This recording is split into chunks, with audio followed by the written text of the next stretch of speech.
Hallelujah.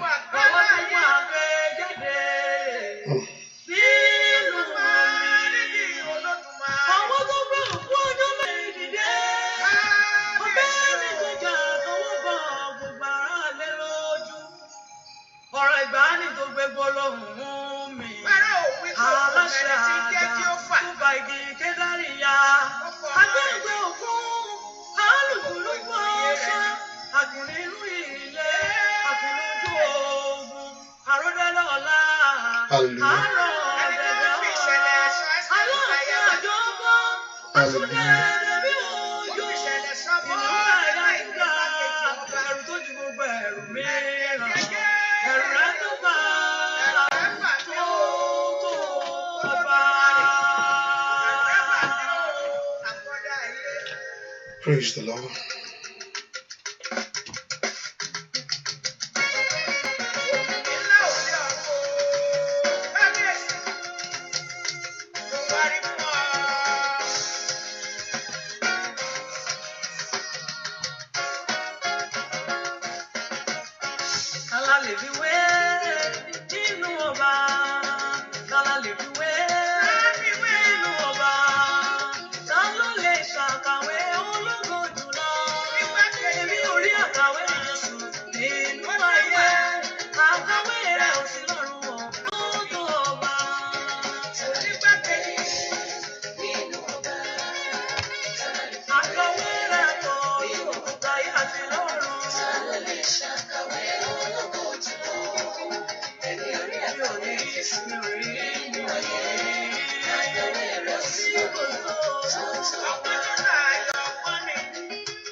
Hallelujah.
Hallelujah. Hallelujah. Praise the Lord. Ejagbadra. ẹran Ísírẹ́lì àyàn lógo fún àǹfààní ìlẹ́ẹ̀kan sí àgbé ọ̀gá fún orí ọ̀fẹ́ tó fún wa. Àyàn lógo fún ààbò rẹ̀ tó péye lórí ayé wa. A gbọ́ pé ibi tó bá ayé wa dé, a sì dúpẹ́ pé tí ò mú ayé wa lọ. Ẹran Ísírẹ́lì àgbò ohùn wa sókè níwájú ìwọ Ọlọ́run láti yàn ọ́ fún orí rẹ̀ tó pọ̀ ní gbogbo ọ̀nà lórí ayé wa, fún àánú rẹ̀ tó pọ̀ pé yan rẹ̀. Ẹran Ísírẹ́lì lórúkọ Jésù wa gbọpẹ́. Ìwọ tó pọ̀ nígbà tá agbára ìwọ la gbéga ní àárọ̀ yìí o, torí pé ìwọ ni Ọlọ́run wa. A ní kò fún orí ọ̀fẹ́ rẹ èyí tó fi bo ayé wa. A ní kò fún ògo rẹ àti ẹwà rẹ èyí tó pọ̀ jọjọ. Ẹran Ísírẹ́lì lórúkọ Jésù Olúwa gbọpẹ́. Àwa gbójú wa sókè sí ìwọ Ọlọ́run fún àánú àti fún ìfọwọ́kàn ìwọ Ọlọ́run. Àwa gbójú wa sókè sí ìwọ Ọlọ́run fún orí ọ̀fẹ́ ńlá àti fún ògo rẹ. Bàbá, láàárọ̀ yìí Olúwa fara rẹ hàn nínú ayé ẹnì kankan. A fẹ́ kó bú jáde, a sì fẹ́ kó náwó agbára ńlá, a fẹ́ kó ṣe ìyanu. Ẹran Ísírẹ́lì lórúkọ Jésù Olúwa gbọpẹ́. Fọwọ́ agbára rẹ hàn. Dábìrà bàbá, jẹ́ ká ayé mọ̀ pa ni ọ. Ṣe ìyanu ńlá fún òun. Bá gbogbo pàdé, sọ wá di òmìnira. Jẹ́ kí ọkàn wa kó balẹ̀. Ṣe ìyanu bí àwọn èèyàn ṣe wá ìwọ Ọlọ́run. Ó ní àwọn tó bá tọ̀ wá ó ní ó rí ọ. A fẹ́ rí ìwọ Jésù ní àárọ̀ yìí o. A fẹ́ kó bú jáde nínú agbára ńlá. A sì fẹ́ kó farahàn ní ògo ìwọ Ọlọ́run. Ẹran Ísírẹ́lì lórúkọ Jésù Olúwa fara rẹ hàn. Olúwa bú jáde. Ṣòun ńlá tí ìwọ nìkan lè ṣe. A ó sì yàn lógo láì lórúkọ Jésù Kristi Olúwa wa. Àmín. Àmín. Àmín lórúkọ Jésù. Ọmọ Ọlọ́run bẹ̀rẹ̀ sí gbé Jésù ga lọ́wọ́lọ́wọ́ báyìí o. Mo fẹ́ kó yin bàbá yìí ọba tó pọ̀ nígbà tí agbára ńlá. Mo fẹ́ kó dúpẹ́ fún orí ọ̀fẹ́ ńlá. Mo fẹ́ kó dúpẹ́ lọ́wọ́ aláàánú ńlá. Jésù mọ̀ ṣeun o. Mo fẹ́ kó dúpẹ́ lọ́wọ́ fún tó ṣe fún ọ. Wà láàyè, o sì wà láàyè rẹ. Ọba tó jẹ́ kí ipò rẹ sọnù láyé. Can you lift your voice and just appreciate him this morning? Thank him for what he has done for you. Dúpẹ́ fún orí tó ti ṣe inú ayé rẹ gbogbo. Thank him for everything. Dúpẹ́ fún orí ọ̀fẹ́ ńlá èyí tó fi mú ọ jáde. Thank him. Dúpẹ́ lọ́wọ́ Ọlọ́run. Dúpẹ́ lọ́wọ́ Ọlọ́run fún ààbò rẹ̀ tó péye lórí ayé ọmọ rẹ gbogbo. Thank him for the protection over your children, over your life. Dúpẹ́ fún ọba tó jẹ́ kó lẹ́nu ọ̀rọ̀ láyé. Ọba tí ò jẹ́ kẹ́nu ọ̀rẹ́ kan. Dúpẹ́ lọ́wọ́ Ọlọ́run yìí. Jésù ṣe o. Jésù ṣe o. Kí n fi gbogbo ènìyàn ó tó bẹ́ẹ̀. Kó fi gbogbo ènìyàn ga ojú bẹ́ẹ̀ lọ. Fúnni ńlá tí bàbá yìí ṣe inú ayé rẹ ni. Fúnni ọ̀fẹ́ tó dájú. Somebody, can you just lift your voice and just thank the Lord? Kéèyàn kan gbogbo Ọlọ́run ẹ̀ ga. Kó yìn fún orí gbogbo. Orí ńlá, orí kọ̀bìtìkọ̀bìtì. Orí ní gbogbo ọ̀nà gbogbo. Dúpẹ́ lọ́wọ́ Jésù yìí. Olúwa mà ṣe o. Olúwa mà ṣe o. Dúpẹ́ fún orí ńlá tó ṣe inú ayé rẹ gbogbo. Gbọ́dọ̀ nínú ayé ọmọ rẹ. Nínú ayé ọkọ rẹ ńkọ́. Oya. Ọpẹ́ rẹ dà. Dúpẹ́ lọ́wọ́ Ọlọ́run. Ẹ̀yin yẹ bàbá yìí o. Jésù ṣe o. Jésù ṣe o. Jésù ṣe o. Lift your voice and appreciate him. Dúpẹ́ lọ́wọ́ Ọlọ́run yìí. Ọba tí òjò burú fún ọ. Ọba tí òjò bàjẹ́. Ọba tí òjò dànù. Dúpẹ́. Ọba tí òjò kan. Ẹlòmíì ọ̀tá ní ẹni ó máa kán. Ọba tí ò jẹ́ kẹ́ títí rẹ̀ kán. Dúpẹ́ lọ́wọ́ Ọlọ́run. Dúpẹ́. Ọba tí ò jẹ́ Sátánì ráyè lórí ayé rẹ̀. Ọba tí ò jẹ́ kí ọ̀tá rẹ̀ yọ̀ ọ́. Wọ́n ń lépa Ọlọ́run ò jẹ́. Wọ́n ń gbìmọ̀ náà lò fún wọn ṣe. Dúpẹ́ lọ́wọ́ Jésù sẹ́. O ṣé Ọlọ́run alààyè o. O ṣé o. Aláàbò mi ò mọ̀ ṣe o. Olùpamọ́ mi ò mọ̀ ṣe o. Aláàbò mi á dìde lórí bẹ́ẹ̀dì gbọ́rán. Nípa agbára wa ni. Àgbàpá àrígbé ọwọ́ yẹn ó ṣe é gbé. Ọ̀pọ̀lọpọ̀ gbé tì. Ọba tí òjò gbé tì. Ọ̀pọ̀lọpọ̀ ó gbé tì o. Ó gbé apá tì o. ọba tí òjò gbé tì ìyá dúpẹ́ lọ́wọ́ ọlọ́run yìí aláàánú mi ò mọ̀ ṣe. Father, I lift my voice to you and I say thank you, Jesus, for what you have done for me and for what you are doing. Fún ohun tó ń ṣe lọ́wọ́lọ́wọ́, fún ohun tó ti ṣe nínú ayé mi, fún ohun tó tún ṣe nínú ayé àwọn ọmọ mi gbogbo, fún àánú tí mo rí gbà lójoojúmọ́. Dúpẹ́ fún àánú lọ́dọ̀ Jésù yìí, fún àánú tó rí gbà lórí ọmọ gbogbo. Can you just lift your voice and just worship the Lord this hour? Can you just give thanks to God? Dúpẹ́ lọ́wọ́ ọlọ́run yìí. Jésù mà ṣe o, Jésù mà ṣe o, o ṣeun nínú ayé mi, o ṣeun lórí ilé mi, bàbá mi ò mà ṣe, Jésù aláàánú mi ò mà ṣe, Jésù aláàánú mi ò mà ṣe, Jésù aláàánú mi ò mà ṣe, ọba tó ń pa mí mọ́, tó ń dá mi sí o. Jésù aláàánú mi ò mà ṣe,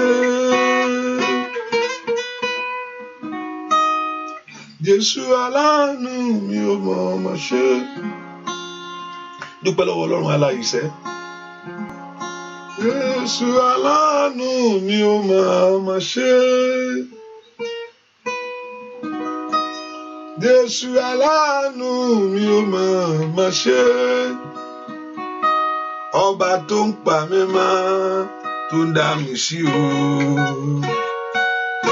Jésù aláàánú mi ò mà ṣe,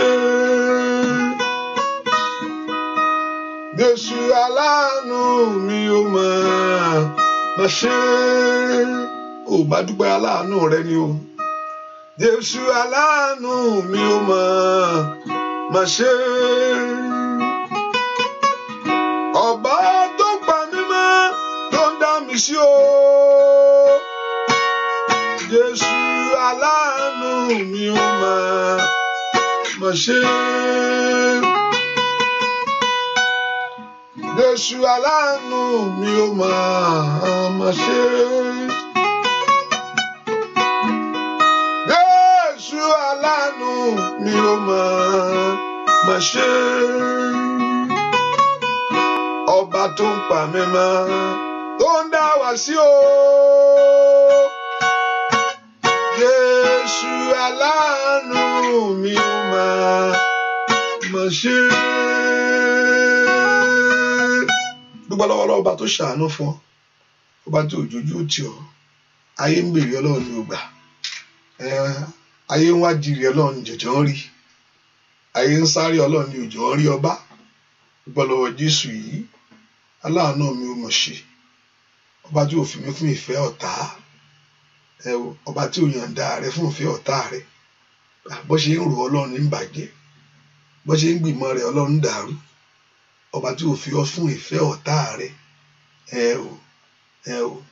Ọba tí ò fi ọ fún ọ̀tá. Dáfídì ó mọ̀ túmọ̀ kéèyàn ṣubú sọ́wọ́ ọ̀tá. Ọlọ́run ni mo kàn bẹ̀, èwo ló fẹ́ kó o bọ́ sọ́wọ́ ọ̀tá rẹ ni àbí olótì o. Ó jẹ́ ń bọ́ sọ́wọ́ ìwọ ọlọ́run, má jẹ́ ń bọ́ sọ́wọ́ ọ̀tá o, torí pé tí n bá bọ́ sọ́wọ́ ìwọ ọlọ́run, ó ní ìwọ ṣe láàánú. Ṣùgbọ́n ọ̀tá wọn láàánú kọ́bọ̀, wọn kọ̀ kí gbogbo ẹ̀ yí dànù, wọn kọ̀ kí gbogbo ẹ̀ dàrú pátápátá. Ó ń jẹ́ ìṣubú sọ́wọ́ ìwọ ọlọ́run, tó ní mọ̀ pé aláàánú ni ìwọ. Ṣùgbọ́n ọwọ́ ọ̀tá mo jẹ́ ìṣubú bẹ̀, torí pé ọ̀tá ò láàánú anybody. Dúpẹ́ lọ́wọ́ ọba tí òjò ṣubú sọ́wọ́ ọ̀tá rẹ̀, ọba tí ò jẹ́ kí ìdáyé ṣá ọ. Dúpẹ́ lọ́wọ́ ọlọ́run yìí. Jésù o ṣé o, Jésù o ṣé lórí ọmọ mi o, Jésù o ṣé nínú ilé mi gbogbo, Jésù o ṣé lórí ẹbí mi, Jésù aláàánú mi ò mọ̀ ṣe, alágbára ńlá o ṣé o lórí ọ̀nà mi gbogbo. Kí ni fi dúpẹ́, kí ni fi san oore yìí? Oore yìí pọ̀ jù. Ó mọ̀ ṣe, ọba tí ò dáwọ́ oore dúró, ọba tí ò dáwọ́ àánú rẹ̀ dúró lórí ayé rẹ̀, ọba tí ò dáwọ́ oore dúró, ọba tí ò dáwọ́ àánú rẹ̀ dúró lórí ayé rẹ̀. Jésù o ṣé o, alágbára ńlá o mọ̀ ṣe, alágbára ńlá o mọ̀ ṣe, kábíyèsí o ṣé o, kábíyèsí o ṣé o. Dúpẹ́ lọ́wọ́ ọlọ́run yìí. Olùgbàlà o ṣé, olùgbàlà mi o mọ̀ ṣe, Jésù o ṣé o, Jésù aláàánú mi ó mọ̀ ṣe, olùpamọ́ mi ó mọ̀ ṣe o, olùjí mi ó mọ̀ ṣe, ẹni tó kọ́ mi ó ṣe o, bàbá tí ò jẹ́ kí àjàkálẹ̀ àrùn kó wọnú ilé rẹ, dúpẹ́ lọ́wọ́ Jésù yìí, ó ṣe bàbá, bàbá ó ṣe o, bàbá ó ṣe o, alágbára ńlá ó ṣe, kábíyèsí ó ṣe o, kábíyèsí ó ṣe o, dúpẹ́ lọ́wọ́ Ọlọ́run, gbọ́ àdúrà lórúkọ Jésù Kristi. Olúwa kábíyèsí rẹ Olódùmarè tó kábíyèsí ọba wọn ọba alágbára ni o. Kábíyèsí ọba wọn ọba kábíyèsí rẹ Olódùmarè tó kábíyèsí ọba wọn ọba. Ó yá dúpẹ́ lọ́wọ́ ẹni tó ní ọsẹ. Ẹ̀bà tó pa ọmọṣẹ́. Kábíyèsí rẹ Olódùmarè tó kábíyèsí ọba wọn ọba lórí ọmọ o lórí aya. Ní gbogbo ọ̀nà rẹ ni ọba tó ṣòun ńlá lórí ayé rẹ. Kábíyèsí rẹ Olódùmarè tó kábíyèsí ọba wọn ọba wọn ọba ní lórí ohun gbogbo. Asọ̀rọ̀máyẹ̀ Ọlọ́run ńlá, ọba tí gbogbo ayé wárí níwájú rẹ̀. Óyá ọpẹ́ fún un. Óyá tí gbogbo ògo fún. Óyá dúpẹ́ lọ́wọ́ ẹ̀ tó ní ọsẹ. Óyá dúpẹ́ lọ́wọ́ ẹ̀ tó dá ọ sáyé. Óyá gbogbo ògo fún Ọlọ́run yìí. Kábíyèsí rẹ Olódùmarè tó kábíyèsí ọba wọn ọba. Ọpẹ́ yẹ ọ́, óyá ìyẹ́ ọ́, ògo yẹ ọ́, ògo yẹ ọ́, gbogbo ògo gbogbo ọlá ńkọ́ ọ̀la yẹ ọ́ lórílẹ̀-èdè.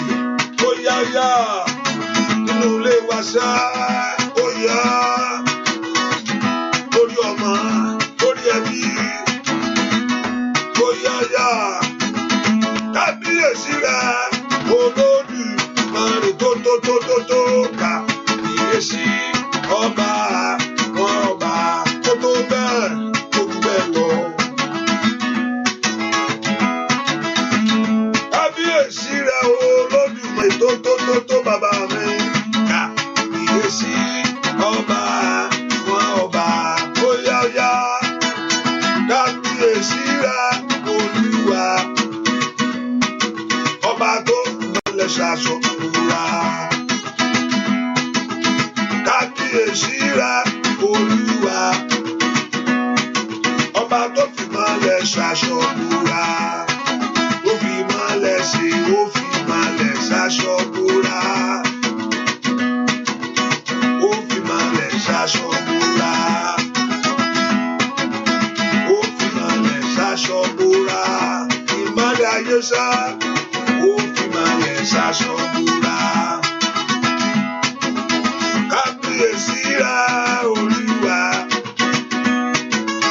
ọba tó fi mọ̀lẹ̀ ṣaṣọ búra. Kábíyèsí rẹ Olúwa ọba tó fi mọ̀lẹ̀ ṣaṣọ búra. Oníkì ló fi mọ̀lẹ̀ ṣe, ó fi mọ̀lẹ̀ ṣaṣọ búra. Ṣaṣọ búra. Ó fi mọ̀lẹ̀ ṣaṣọ búra. Ó fi mọ̀lẹ̀ ṣaṣọ. Ẹni tó rìn inú rẹ̀ kò nínú òkùnkùn. Ó fi mọ̀lẹ̀ ṣaṣọ búra. Ìmọ̀lẹ̀ ayé. Ó fi mọ̀lẹ̀ ṣaṣọ búra. Ó bá jì í gbọ́. Ó fi mọ̀lẹ̀ ṣaṣọ.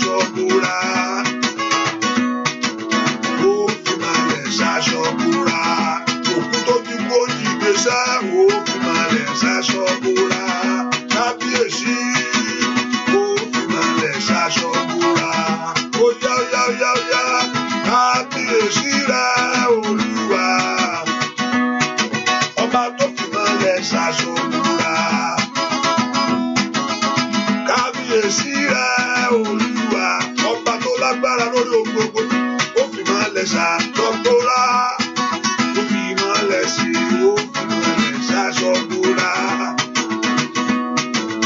ó fi malẹ̀ ṣaṣọ bora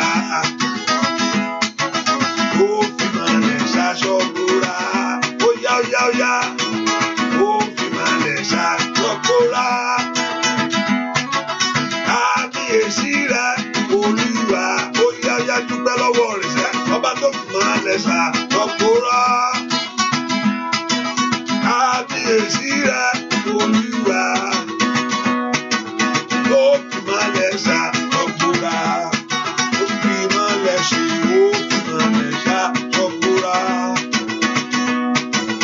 ó fi malẹ̀ ṣaṣọ bora ọba tí ó fọhùn ó fi malẹ̀ ṣaṣọ bora ọba tí ó gbọ́ àdúrà rẹ̀ sẹ́ ó fi malẹ̀ ṣaṣọ bora ọba tí ó fọhùn lórí ayé rẹ̀ ó fi malẹ̀ ṣaṣọ bora ọba tí ó dá ogun dúró ó fi malẹ̀ ṣaṣọ bora ó yá yá kábíyèsí rẹ̀ Olúwa ọba tó fi malẹ̀ ṣaṣọ bora kábíyèsí rẹ̀ bàbá mi o ọba tó fi malẹ̀ ṣaṣọ bora olùkí ló fi malẹ̀ ṣe ó fi malẹ̀ ṣaṣọ bora ó fi malẹ̀ ṣaṣọ bora. Dúpẹ́ lọ́wọ́ ẹni tó ní ọsẹ ọba tí ò bẹ̀rù tí ò dáyà kí ló ń bọ̀ wájú rẹ̀ tí ó bà lẹ́rù ọba tó mọ ohun tó kó tó wí ohun tó mú ohun tó fẹ́ sọ tó sì lágbára lórí ohun gbogbo.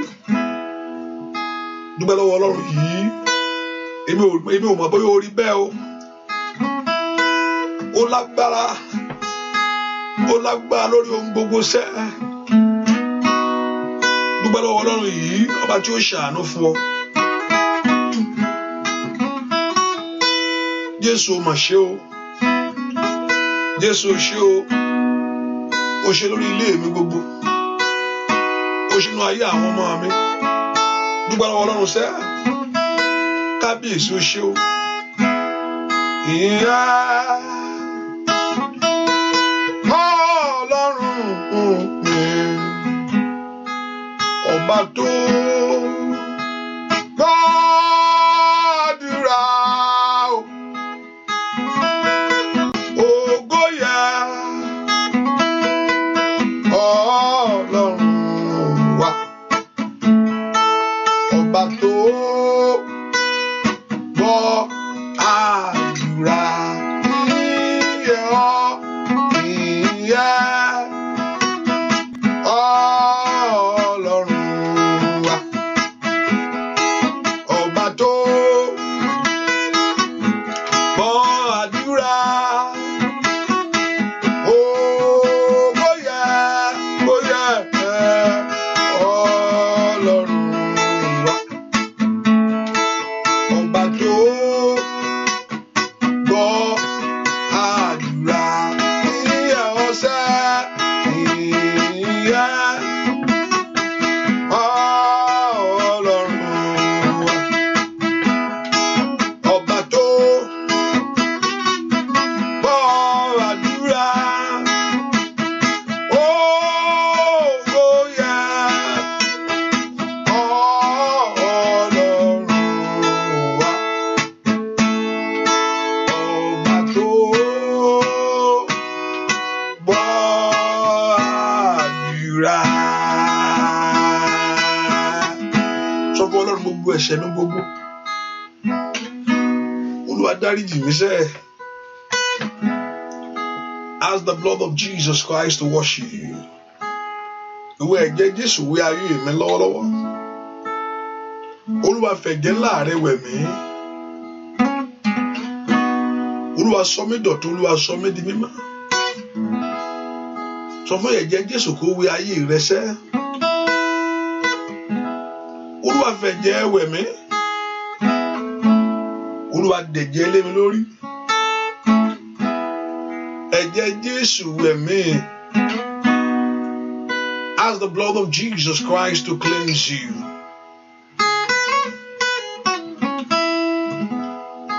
Ẹ̀jẹ̀ Jésù wẹ̀ ayé mi.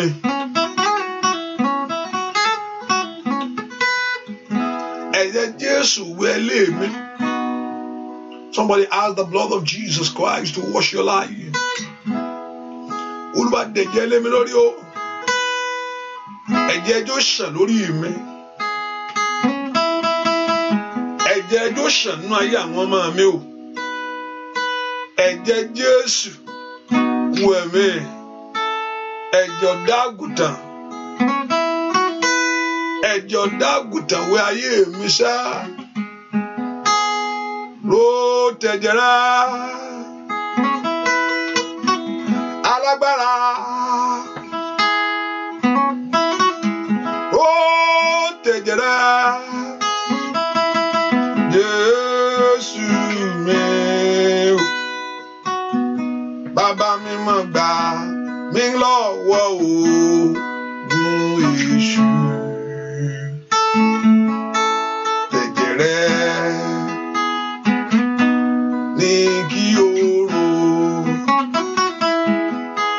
rò tẹ̀jẹ̀ rẹ̀. Alágbára. Rò tẹ̀jẹ̀ rẹ̀. Jésù mi. Bàbá mi mọ̀ gbà mí lọ́wọ́ ogun èṣù. Bàbá ẹ̀jẹ̀ rẹ̀ lórí ayé mi ni kí o rò. Ó tẹ̀jẹ̀ rẹ̀ ò bá sọ fún. Alágbára kó má ro ohun. Ó tẹ̀jẹ̀ rẹ̀. Jésù mi. Bàbá mi máa gbà mí lọ́wọ́ ogun èṣù ilé ayé ẹni. Ẹ̀jẹ̀ rẹ̀ ní kí o rò. Óyá óyá bàbá mi máa gbà mí lọ́wọ́ ogun èṣù. Óyá óyá o. Ẹ̀jẹ̀ rẹ̀ bàbá ní bá mi rò lónìí. Bàbá mi mọ̀ gbà mí lọ́wọ́ ogun èṣù tí ilé ayé ẹni. Ẹ̀jẹ̀ rẹ̀ ní kí o rò. Sọ fún bàbá mi mọ̀ gbà mí lọ́wọ́ ogun ìyà tí jayé ẹni. Ẹ̀jẹ̀ rẹ̀ ní kí o rò. Bàbá ó tẹ̀jẹ̀ rẹ̀. Alágbára ó tẹ̀jẹ̀ rẹ̀. Jésù mi o. Bàbá mi kàn gbà mí lọ́wọ́ ogun èṣù. Alágbára tẹ̀jẹ̀ rẹ̀ ní kí kóró kó mọ́ jìyà gbé. Ó tẹ̀jẹ̀ rẹ̀ káyé má yọ̀ o. Alágbára ó tẹ̀jẹ̀ rẹ̀. Jésù mi. Bàbá mi mọ̀ gbà mí lọ́wọ́ ogun èṣù. Bàbá ẹ̀jẹ̀ rẹ̀ ní kí o rò. Olúwa ro tẹ̀jẹ̀ mọ́ mi lára lónìí o. Olúwa ro ti ẹ̀jẹ̀ rẹ̀ nínú ayé mi lónìí. Tó bá ro àánú ṣẹlẹ̀. Tó bá ro ó rò tó ń fi kú nìyẹn o. Tó bá rò ó rò tó ń fi jìyà nítorí tiẹ̀ nu o. Olúwa ro ti ẹ̀jẹ̀ rẹ̀ mọ́ mi lára lónìí. ṣebí kí n má bàa kú lórí igi àgbélébù, kí n má bàa jìyà, ó mọ̀ jìyà o, wọ́n mọ̀ ná ọ, kí n má bàa ṣàìsàn, wọ́n nà ọ́, ó sọ pé nípa nínà ìwọ àfimú èmi lára dá. Ó yá Olúwa rohun tó ṣe nítorí tèmi. Pé Jésù lọ́wọ́lọ́wọ́ mi tó wàṣẹ́, Olúwa rohun tó ṣe nítorí tèmi. Olúwa rò lónìí kí àánú kó dájú. Olúwa rohun tó ṣe nítorí ayé àwọn ọmọ mi gbogbo, kí àánú kó fọhùn. Sọ fún Jésù lọ́wọ́lọ́wọ́, oorun tó ń jìyà fún, oorun tó ń jìyà fún lórí ayé rẹ. Ó tẹ̀jẹ̀ rẹ sá, sọ fún Ọlọ́run alágbára. Ó tẹ̀jẹ̀ rẹ, Jésù mi, bàbá mi mọ̀ gbà lọ́wọ́ ogun ìyà àrọ́mọbí. Tẹ̀jẹ̀ ẹ̀rẹ́ ni kí o rò, sọ fún kó rò ó. Tẹ̀jẹ̀ rẹ̀ o ni kí o rò lọ́wọ́ ogun gbèsè. Tẹ̀jẹ̀ rẹ̀, ó yẹ mo rò pé òun gbàdúrà mi tó wàṣẹ. Tẹ̀jẹ̀ rẹ̀ sẹ́ ni kí o rò lórí iṣẹ́. Tẹ̀jẹ̀ rẹ̀ ní kí o rò kò mọ́ jìyà gbé o. Tẹ̀jẹ̀ rẹ̀ ní kí o rò kò bá mi tú wọn ìmọ̀ wọn ká. Tẹ̀jẹ̀ rẹ̀ báwo ogun tí ń lérí mọ́ tí ń dúnkokò mọ́ ayé rẹ̀.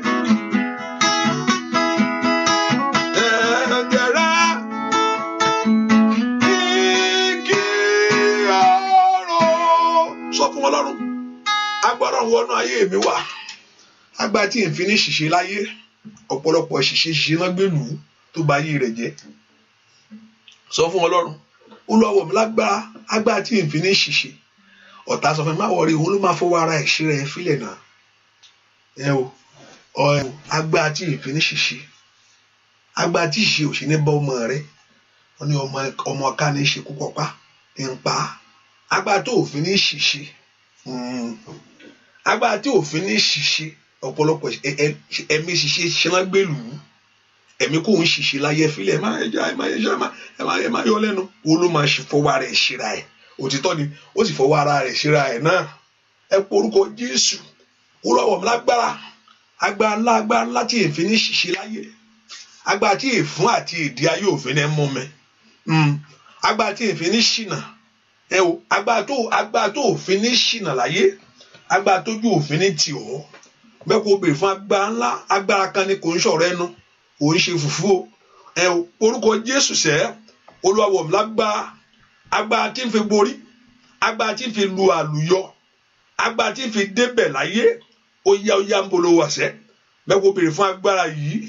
Olúwa wọ̀ ayé mi lágbára, Olúwa wọ̀ pé mi lágbára, Olúwa wọ̀ mí lágbára ńlá.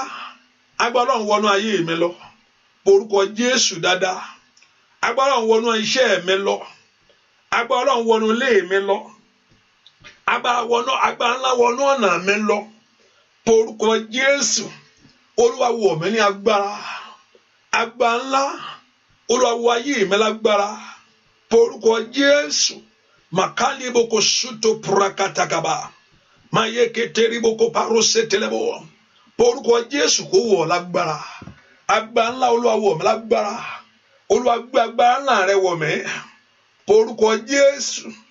Olúwa gbé agbára ńlá rẹ̀ wọ̀ mí. Pé Jésù dáadáa.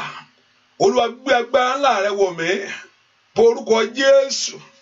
Olúwa gbé agbára ńlá rẹ̀ wọ̀ mí. Ma senteri abakushatalabagaba. Ma rosoto prende ketelebo. Ma sunte kere katalabo. Ma yeketelebo kapari katayabo. Ma soto toli kerebo kapa. Ma yeketelebo kapa. Agbára Ọlọ́run wọnú ayé mi.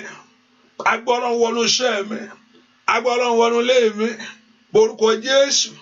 ẹni máa ń ṣọ́ọ̀lì wọ̀ mí lágbára agbára tí ìfín ní ṣìṣe agbára tí ìfún ayé òfin ní mọ́mẹ́ agbára tí èdè ayé òfin ní bù ọ́ ó yá ń bolo wàṣẹ́ porúkọ Jésù agbára tí àrán sí òkùnkùn ògún níràn ọ́ ó yá gbọ́ àdúà lórúkọ Jésù Kristi Olúwa. Mo sọ fún mo ní ẹnìkan wọ́n ní ìkó lásán lọ gbélé lórí ẹ ló gbàbẹ lọ ìkó lásán la ṣe fún ìkó lásán ni ó ìkó lọ́nà kanra gbélé lórí orí rẹ̀ ìkó kò ń ṣe kojúkorojú o ìkó náà fún nínú ẹ̀mí máa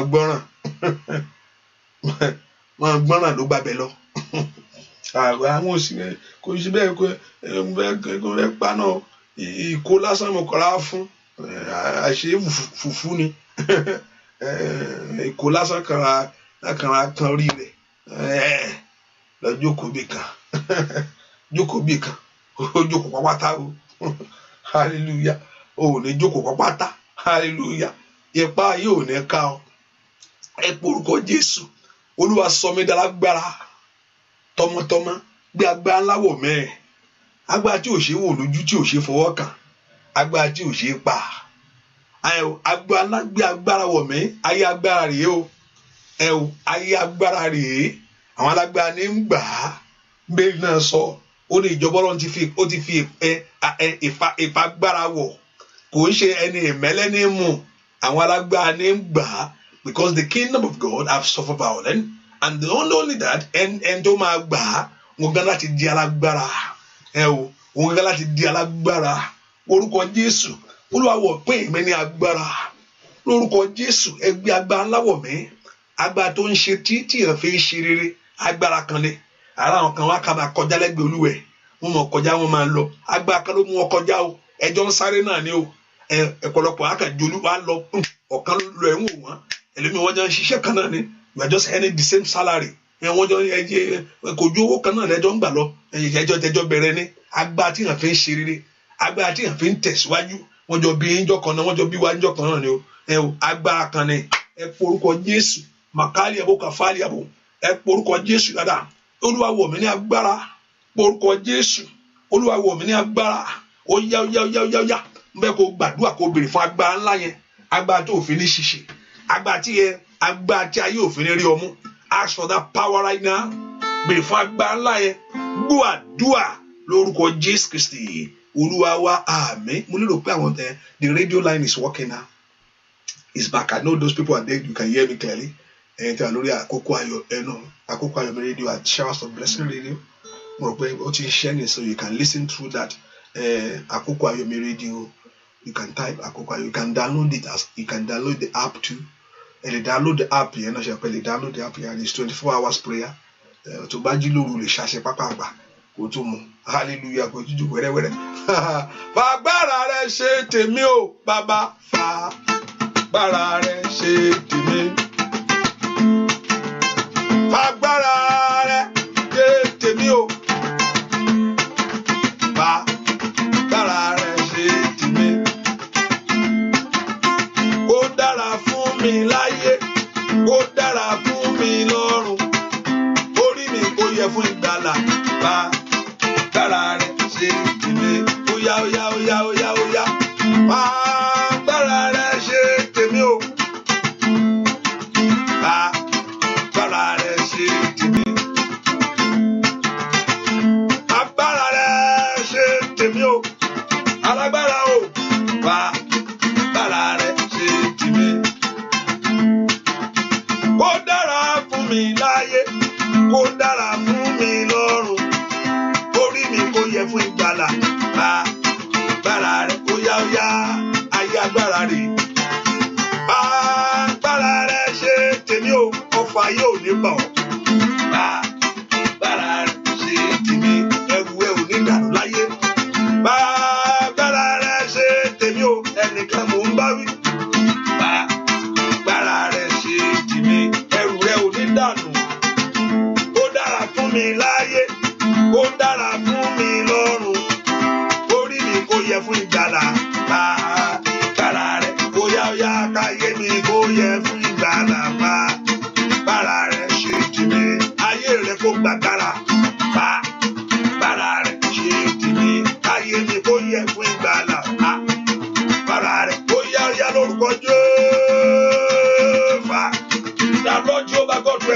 your life. Orí yẹ kó yẹ fún ìgbàlà bá. Bára rẹ̀ ṣe tèmi, kò ní bàjẹ́, kò ní burú bá. Bára rẹ̀ ṣe tèmi, ipá yìí ò ní ká ọ láyé bá. Bára rẹ̀ ṣe tèmi, ọwọ́ ọ̀tá ò ní bà ọ́ bá. Bára rẹ̀ ṣe tèmi, alẹ́ ni kò ní rí ọmú bá. Bára rẹ̀ ṣe tèmi, orí mi kò yẹ fún ìgbàlà ò bá. Bára rẹ̀ ṣe tèmi, ayé mi kò yẹ fún ìgbàlà sẹ́ẹ̀fà. Bára rẹ̀ ṣe tèmi, ayé rẹ̀ kò yẹ fún ìgbàlà tọmọtọmọ. Ó yá pé Jésù. Orí mi kò yẹ fún ìgbàlà bá. Bára rẹ̀ ṣe tèmi, ọba ayé ọmọ rẹ̀ kò yẹ fún sẹ́ẹ̀fà. Bára rẹ̀ ṣe tèmi, nínú ọdún 2020. Bára rẹ̀ ṣe tèmi, orí mi kò yẹ fún ìgbàlà bá. Bára rẹ̀ ṣe tèmi, orí rẹ̀ ò ní burú sábà. Bára ẹ̀mí gángan ò ní balẹ̀ ọ. Ẹ̀mí gángan ò ní balẹ̀ ọ. Orí mi kò yẹ fún ìgbàlà sẹ́wọ̀fà. Bára rẹ̀ ṣe tèmi, ayé mi kò yẹ fún ìgbàlà bá. Ó yá lórúkọ Jésù bá. Bára rẹ̀ ṣe tèmi, orí mi kò yẹ fún ìgbàlà bá. Bára rẹ̀ ṣe tèmi, òbí ṣubú lọ́wọ́ àyàwó. Òní ṣubú lọ́wọ́ àyàwó bá.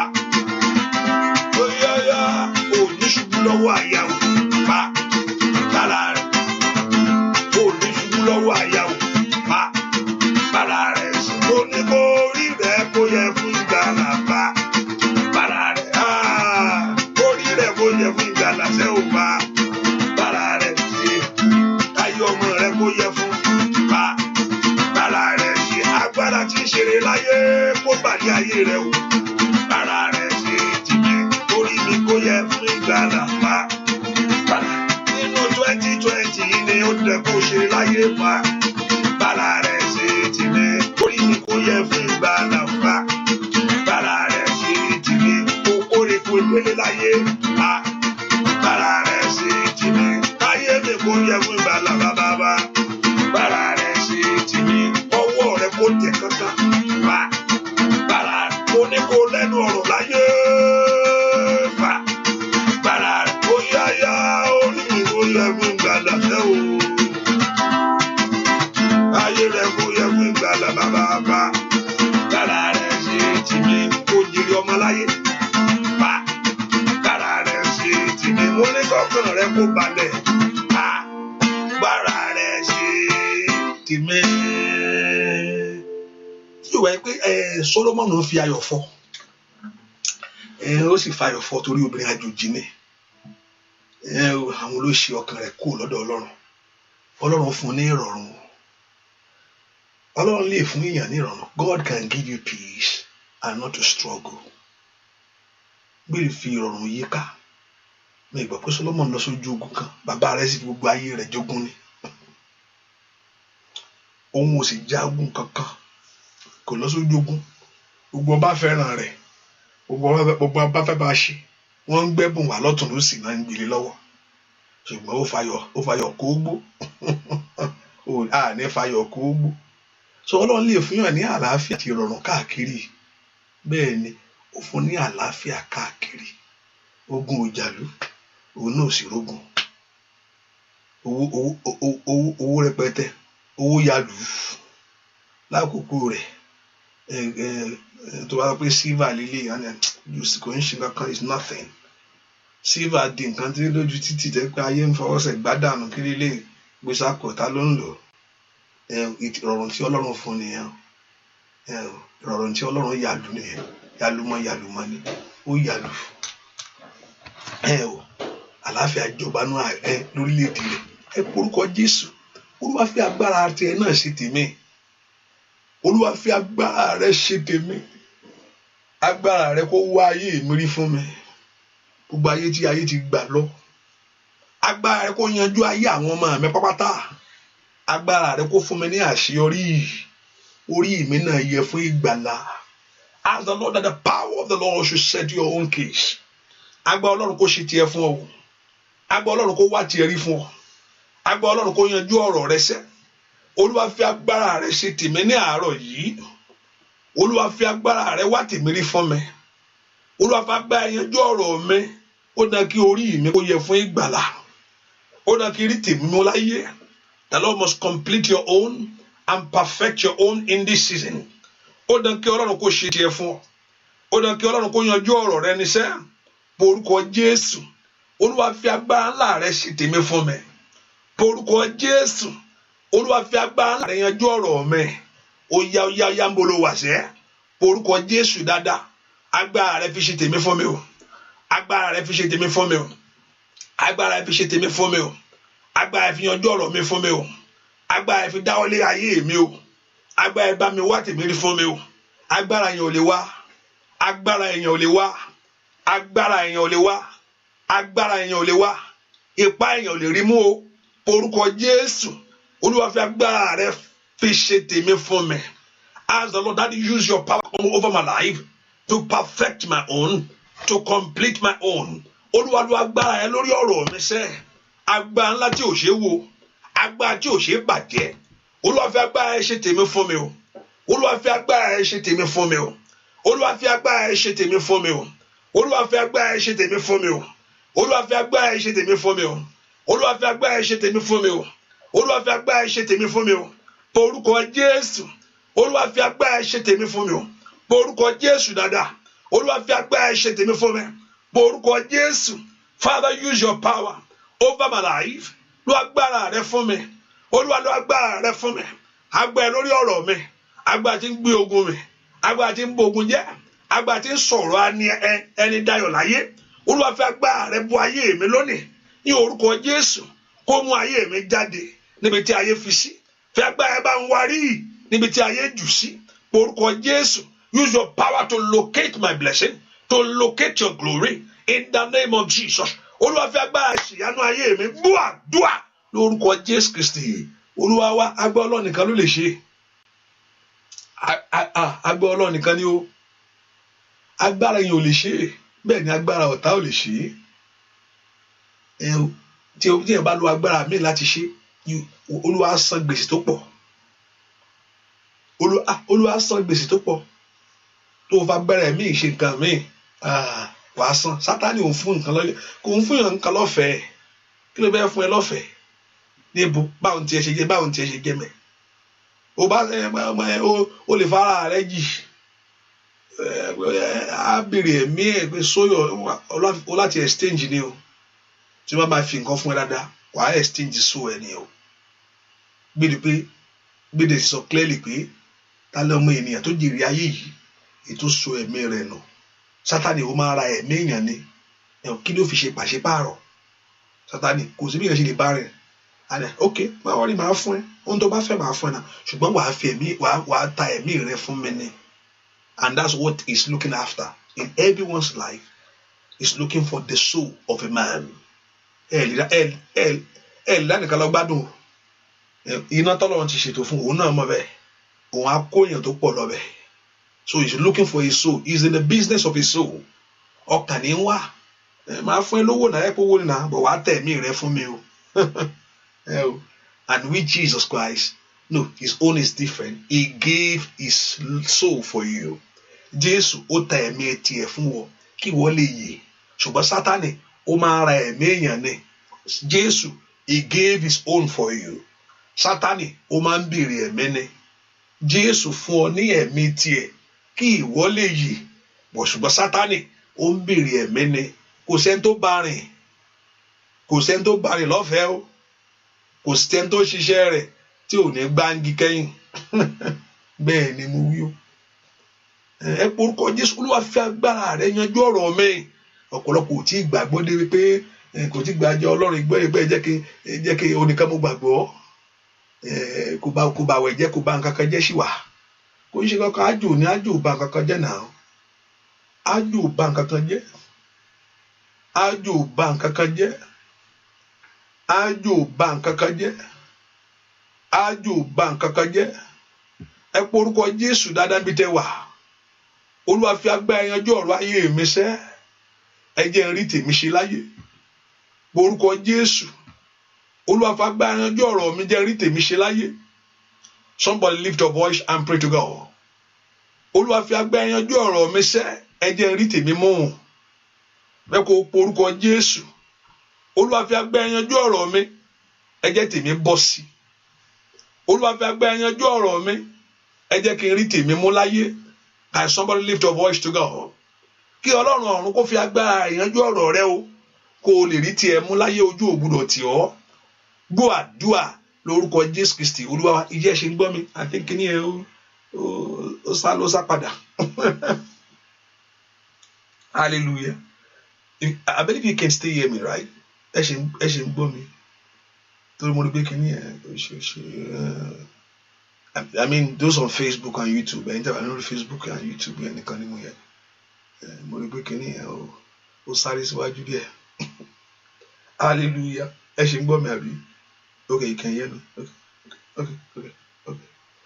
Okay.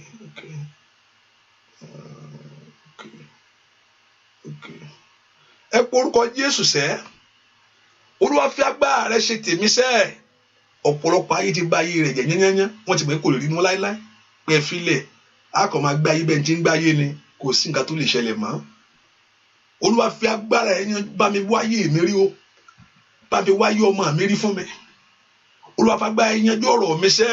Ohun tí ayé ti bàjẹ́, ohun tí ayé ti dàrú mọ́ mi lára, ohun tí ayé ti yí dànù, ohun tí ayé ti tà sí ọjà òkùnkùn. Ọ̀pọ̀lọpọ̀ wọn ti ta ayé ẹ̀ tán. Ó kàn ń gbé ayé ni ẹ fi lẹ̀ bó ṣe máa wà bó ṣe máa kú nìyẹn. Àwòtọ́ sì ní tí ò sì múra bó ṣe máa kú nù. Ẹ porúkọ Jésù Olúwa fi agbára ń wá ọ̀rọ̀ ayé mi rí. Olúwa fi agbára ṣe tèmi fún mi ibi tí ayé bọ ayé mi mọ́lẹ̀. Mi kalaba o ṣàndẹ́blẹ̀ kó ka frato kò sálíà. Porúkọ Jésù Olúwa fi agbára yanjú ọ̀rọ̀ mi. Olúwa fi agbára yanjú ọ̀rọ̀ mi. Masinda kaprado sutekelebo. Porúkọ Jésù dáadáa. Olúwa fi agbára rẹ ṣe tèmi fún mi. Somebody lift your voice to God. Father, use your power to settle my case. Olúwa nu agbára lórí ọ̀rọ̀ mi. Ohun tí ayé bò mọ́lẹ̀, ohun tí ayé gbẹ́sẹ̀ lé, ẹ̀fílẹ̀ àti gbẹ́sẹ̀ lé ayé ẹ̀ kò ṣeé gbé. Kàdáyàbò ṣèkélébó kàpá. Olúwa lu agbára rẹ fi yanjú ọ̀rọ̀ mi bá ń wáyé mi rí. Olúwa fi agbára ṣe tèmi fún mi o. Olúwa fi agbára ṣe tèmi fún mi o. Olúwa fi agbára ṣe tèmi fún mi o. Olúwa fi agbára ṣe tèmi fún mi o. Olúwa fi agbára ṣe tèmi fún mi o. Somebody lift your voice to God. Olúwa fi agbára ṣe tèmi fún mi. The Lord you use this power to complete your own. Agbára yẹn ò lè ṣe o. Agbára yẹn ò lè ṣe o. Agbára yẹn ò lè ṣe o.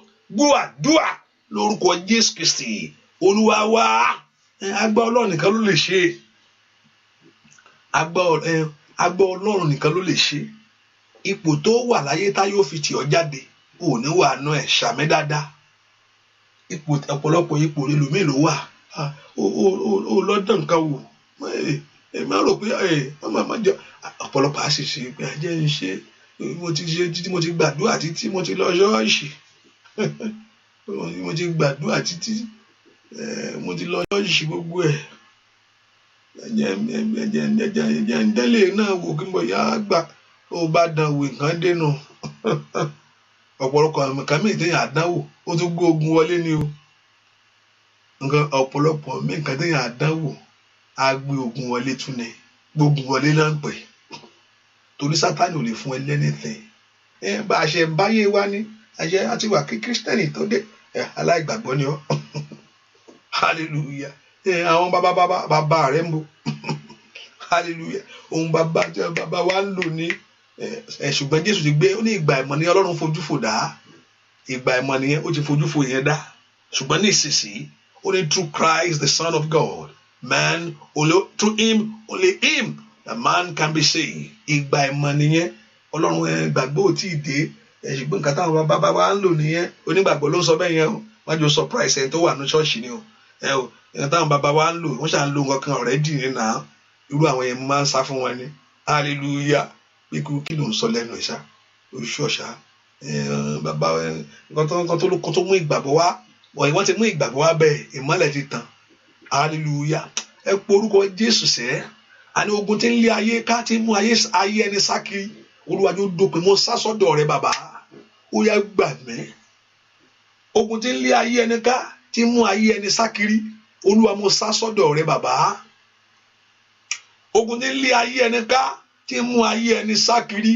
Mo ti débi kan nínú òpó kan, ìgbà tí ogun yẹn dé bá àǹtí yẹn, bẹ́ẹ̀ ni àǹtí kan ni, ìgbà tí ogun dé, tí ogun mọ, tí kí ni ẹ wọ̀ lára gan, bá tẹ̀ try kankan, níbi tán lè mú lọ, níbi tán lè mú lọ, ohun tí Jésù lè ṣe kò sẹ́ni tí ó lè ṣe, ohun tí Jésù bá lè ṣe kò sí bá bẹ́ẹ̀ tí ó ṣe, tí Jésù bá ti lè ṣe kò sẹ́ni tí ó máa ń, tó bá tó ẹgbẹ́ àwọn dẹ̀ rí ṣe irọ́ ni, kí ni ẹni ó pa kẹ́yìn, ẹ lọ kọ́lẹ̀, ohun tí Jésù lè ṣe kò sí ẹni tí ó ṣe, mi ì rẹni náà, ẹ lọ wọ ayé àwọn yẹn, ẹ lọ study, lọ ṣe ṣàṣìṣe, lọ ṣe dáadáa, kẹ lọ wò, ẹ lẹ wo nǹkan tó máa gbẹ̀yìn kìíní yẹn. Sátánì ò fún yàn kankan, kò sí ní, Sátánì ò fún yàn ní nada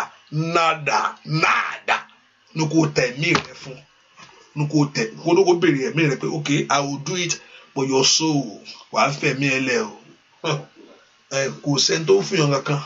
Ogun kan ò lé kí Jésù mọ̀ ṣẹ, ogun kan ò lé kí Jésù mọ̀ ṣẹ, ìrókò tó gbà bọ̀dé gígé la ó gbé, ogun kan ò lé kí Jésù mọ̀ ṣẹ, ogun kan ò lé kí Jésù mọ̀ ṣẹ, ìrókò tó gbà bọ̀dé gígé la ó gbé. Gbogbo ìrókò tó gbà bọ̀dé fún ayé rẹ lónìí, ẹ porúkọ Jésù. Ogun tí ń lé ayé ẹni ká, Olúwa mo sátọ̀ wá.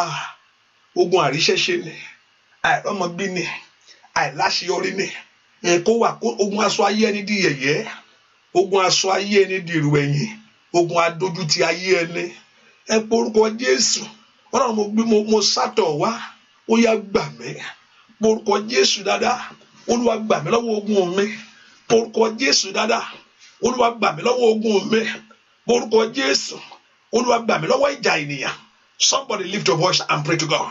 Olúwa gbà mí lọ́wọ́ ogun mi ní orúkọ Jésù. Olúwa gbà mí lọ́wọ́ ìjà ènìyàn. Ó yá yóò ní bọ́ ọjà. Porúkọ Jésù dáadáa, Olúwa gbà mí lọ́wọ́ ogun mi. Olúwa gbà mí lọ́wọ́ ìjà ènìyàn. The Lord Jehovah God to deliver you from your battle in the name of Jesus. Lift your voice to God. Olúwa gbà mí lọ́wọ́ ogun mi. Olúwa gbà mí lọ́wọ́ ìjà ènìyàn. Can somebody lift your voice and pray? Èyàn kì í dáríjì èèyàn o. Ó yá. Olúwa gbà mí lọ́wọ́ ogun mi ní orúkọ Jésù. Olúwa gbà mí lọ́wọ́ ìjà ènìyàn. Somebody lift your voice to God. Porúkọ Jésù. Olúwa gbà mí lọ́wọ́ ogun mi. Olúwa gbà mí lọ́wọ́ ìjà ènìyàn. Dúà lórúkọ Jésù Kristi. Olúwa wá ogun ìran kó ṣẹ́nu ayé mi lónìí. Porúkọ Jésù. Ogun tó fọwọ́sowọ́pọ̀ nítorí mi. Ogun mi jó ṣẹ́ lónìí. Àgbé kí ló lè bẹ́ẹ̀? Kí ló wá lè tó bẹ́ẹ̀? Àwọn èèyàn ṣàárí gbà, àwọn èèyàn ṣàárí tí wọ́n ṣe, wá tí wá di tiẹ̀ gbogbo ẹ̀ ó ń ṣe kọ̀rọ̀ mẹ́, gbogbo ẹ̀ rí bákan. Ṣé báwọn kan ṣáà ń débẹ̀, wọ́n dórílẹ̀-èdè yìí, wọ́n ṣàárí báwọn tèmi wá ṣe jẹ́, táyé ò fẹ́ gbà mí láyè, báwọn tèmi ṣe jẹ́, táyé ò fẹ́ jẹ́ kí n lọ. Arógobógo bínú o, arógobógo jà. Olúwa dìde sí wọn lónìí. Ẹni tó rógo ayé ẹ̀ tó lóun ó ṣẹlulẹ̀, ẹni tó lóun ò nígbà àtètè káyé ni o. Kò ń ṣe, it's not a strange thing, it's not a new thing. Pé kí o àti bẹ̀rẹ̀ nínà, mo ní Kéènì ó pa Ébẹ́lì, Sátánì ó lé àwọn èèyàn jáde, ó rí jẹ́lọ́sì wọn ẹlẹ́wọ́ gbó. Kò ń ṣe, it's not a strange thing kéèyàn rógo kóróbo. It will take the someone with the Spirit of God and see the glory and celebrate it. Ẹni tó lẹ́mìí Ọlọ́run ni ó rí ògo èèyàn nínú àdùn sí, nínú àárẹ̀rìn ẹkú ó máa dágan abẹ́ ni tínú àádùn dáadáa. Ọ̀pọ̀lọpọ̀ bó ṣe ń fọ̀rọ̀ lọ wọn lójú rẹ̀ ràn. Ọ̀pọ̀lọpọ̀ ló ń sọ pé ọmọ mi ṣe kíní kan, ọmọ mi ṣe gẹ́gẹ́ mi ṣe graduate lọ́la, nínú ẹ̀ ti ń le kókókókókó, nínú ẹ̀ tó bá sì lẹ́mí ìṣúnú. Ẹlòmíràn kò ní nǹkan kan ṣùgbọ́n inú pé ó tiẹ̀ ń sọ yẹn, bó ṣe ń sọ inú ẹ̀ òdì sí ó lè dá nǹkan nù. Ìwọ nìkan ni ṣá, ó lè má lẹ́mí ìṣúná, mọ̀rẹ́ ẹlòmíì kò ń gbọ́ rí, ẹlòmíì kò celebrate ẹ̀. Ọmọ yín ṣe graduate ni, ó yẹ pé ẹ̀yin nìkan lọmọ yín graduate náà, àkúmọ̀ nǹkan tó ń ṣe, àkúmọ̀ bí tó máa ń lọ. wọ́n máa da wọn lóhùn wọn kò ní sọ̀rọ̀ wọn kò ní fọ̀rọ̀ wọn lọ anybody ẹ kò ní sọ fún wa bẹ́ẹ̀ ṣe ń ṣe ẹ pọ̀ orúkọ Jésù arógbòbógbò gbínú arógbòbógbò jà ogun tó dó ti ayé mi o ogun tó fọwọ́sowọ́pọ̀ èyí tí ò fẹ́ fọ̀nà gbà tí ò fẹ́ fi ọ̀nà tí ò fẹ́ jẹ́ kí n rọ́nà lọ ní orúkọ Jésù ogun abárí ayé ẹni jẹ́ ogun afárí ayé ẹni sẹ́yìn ogun tí ò fẹ́ kí n bọ́nu kò tí mo wà yìí ó mọ jó wàṣẹ́ ó mọ tí ń ṣẹlẹ̀ nú ayé ẹ wá gbá tí ò fẹ́ kí n jáde wá gbá tí ò fẹ́ kí n rọ́wọ́ yọ ní orúkọ Jésù wá gbá tí ò fẹ́ kí n ríwèé ìgbélu ìgbà ó yá pé orúkọ Jésù sẹ́ ogun aṣọ ayé ẹni di èrò ẹ̀yìn ogun afáyé ẹni sí ẹ̀yẹ gbogbo agbákagbá tí ò fẹ́ fàyè gbà mí ẹ pọ̀ orúkọ Jésù lónìí Olúwa jọ̀ọ́ wọlẹ̀ mo sátọ̀ wá Olúwa gbà mí tọmọtọmọ Olúwa gbà mí ní orúkọ Jésù lọ́wọ́ ogun adúró ti ayé ẹni màkàlí abakusa tó blakata ẹ pọ̀ orúkọ Jésù dáadáa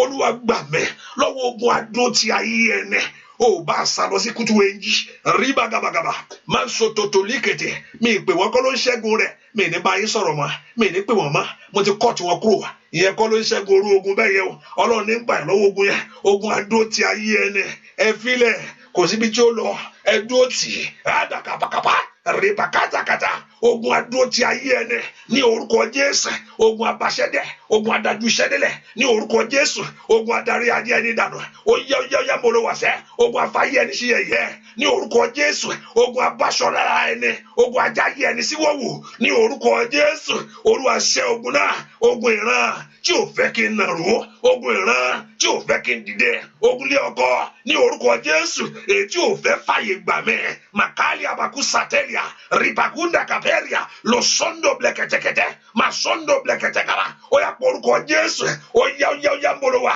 Olúwa ṣẹ́ ogun adó ti ayé ẹni ogun afáyé ẹni sí ẹ̀yẹ ogun adó ti ayé ọmọ ẹni dúà lórúkọ Jésù Kristi Olúwa wa dúà lórúkọ Jésù Olúwa wa dúà lórúkọ ó dán kọ́ lọ́run kó ṣẹ́gun fún ẹ kí ìtura kó débọ̀ ẹ ò kíákíá ẹ má gbàgbé èní ní 21 èní ní 21 ọ̀pọ̀lọpọ̀ ọmọ nǹkan tó jẹ́ 21 yà mí ṣe 21 times Jésù yìí o ìwọ lólò mi à tẹ̀jẹ̀ bá níta kémi ṣe ó yá Jésù yìí o ìwọ lólò mi à tẹ̀jẹ̀ bá mi táyé mi ṣe ọwọ́ rẹ̀ dàṣẹ́ o.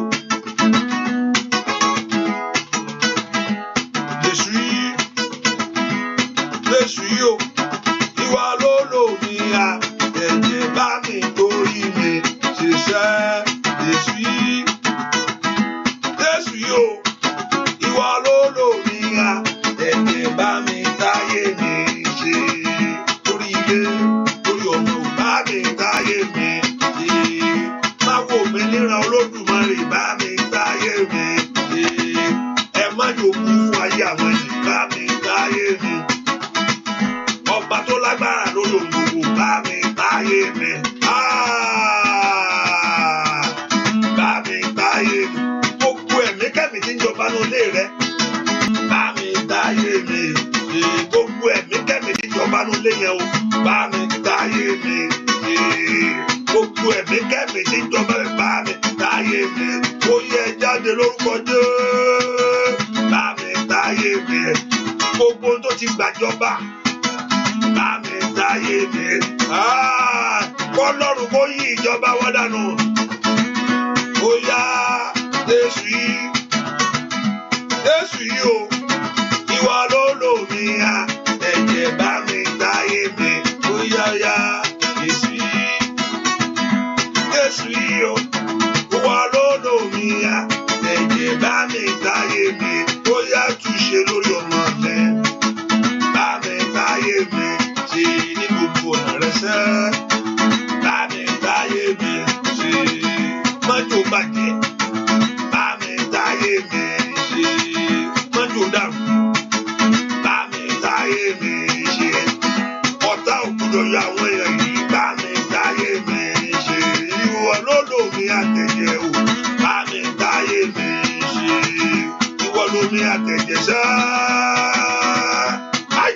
Aliaba lórúkọ Jésù. Bóyá Jésù àmì dáyé mi ṣe. Ìwọ lómi àtẹ̀jẹ̀ o àmì dáyé mi ṣe. Ìrànlọ́wọ́ rẹ mò ń fẹ́ àmì dáyé mi. Bóyá sí ọkàn rẹ payá sí Ọlọ́run mi tó wáyé dáyé mi ṣe. Ìwọ lómi àtẹ̀jẹ̀ àmì dáyé mi ṣe. Ìwọ lómi àtẹ̀jẹ̀ o àmì dáyé mi. Ayé àwọn èèyàn fẹ́ràn lọ́wọ́ ńlá àmì dáyé mi ṣe. Ayé wọn fẹ́ rí ògo rẹ ṣẹ́ àmì dáyé mi ṣe. Ìwọ lómi àtẹ̀jẹ̀ bá mi dáyé mi ṣe. Ìwọ lómi àtẹ̀jẹ̀ bá mi dáyé mi ṣe.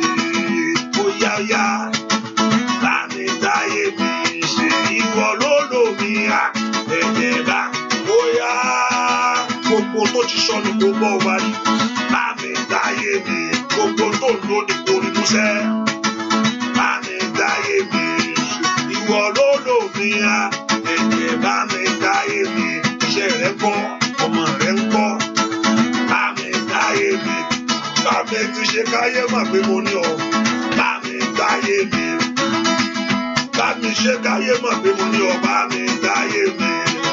Máa wò ayé mi níran o bàbá bá mi dáyé mi.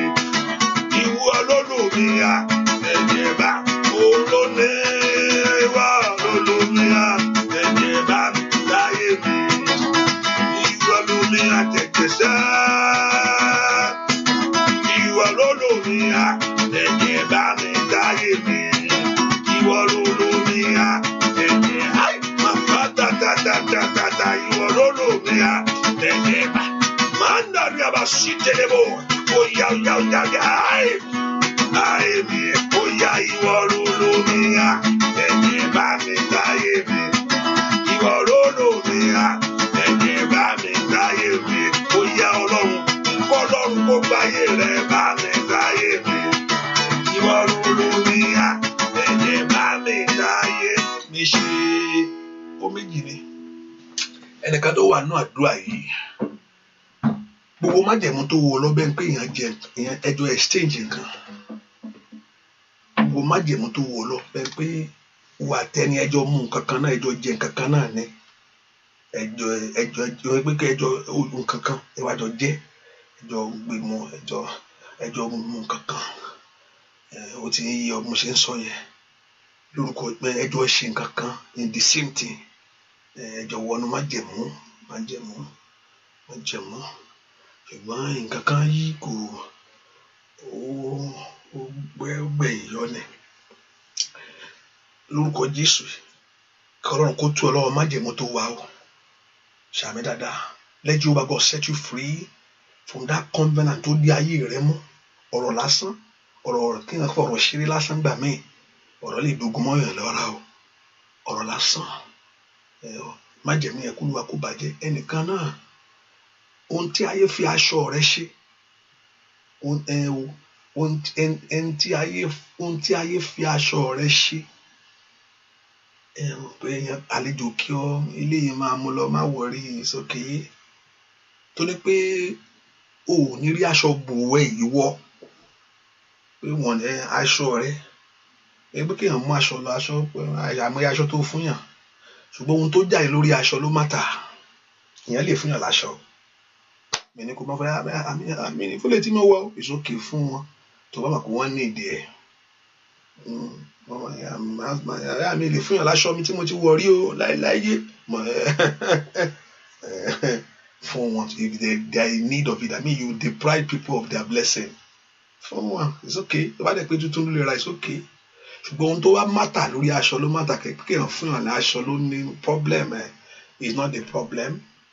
Aṣọ pé yàn fún yàn láṣọ kan ni it's okay but ohun tó jáde lórí ẹ̀ ló mátà. Gbogbo ẹni tó sọ pé òun ní láṣọ bo ìwọ pé ohun tó fọhùn ohun tí ayé fọhùn sórí aṣọ tiẹ̀ kò ní sẹ́ni tó máa rí aṣọ bo ìwọ yìí ní orúkọ Jésù. Ohun náà kó bàjẹ́ ohun náà kó di asán lórí ayé ẹ̀. Gbogbo ìṣe òkùnkùn ọba tí ń tú ayé ẹni ṣe ọba tí ń ra ayé ẹni padà, ọba tí ń ra ayé ẹni lọ́wọ́, lórúkọ Jésù kó ran ayé ẹ lọ́wọ́lọ́wọ́ báyìí. Ọba tí ń dá ire padà sórí ayé ẹni kó dá ire padà. Gbogbo ohun tá a bá fi aṣọ rẹ ṣe láti fi jẹ ìwọ níyà, ohun tí ayé bá fi aṣọ tiẹ̀ ṣe láti fi pọ́n ìwọ lójú, ní orúkọ Jésù, gbogbo ohun tó dàbí tó tí ayé lò fún ọ bí májẹ̀mú, ohun tí ayé lò láti fi jà ọ́, láti fi dá padà fún ọ, ní orúkọ Jésù. Bí gbogbo àná ṣe lo point of contact, many of the things is just a point of contact. Saturday now, many of us use a point of contact. Go and bring this and lift it up and pray. Saturday now, point of contact, hallelujah. We don't know that it's a point of contact. It's just point of contact. Saturday now, but it's a point of contact in church. The Saturday now is a point of contact.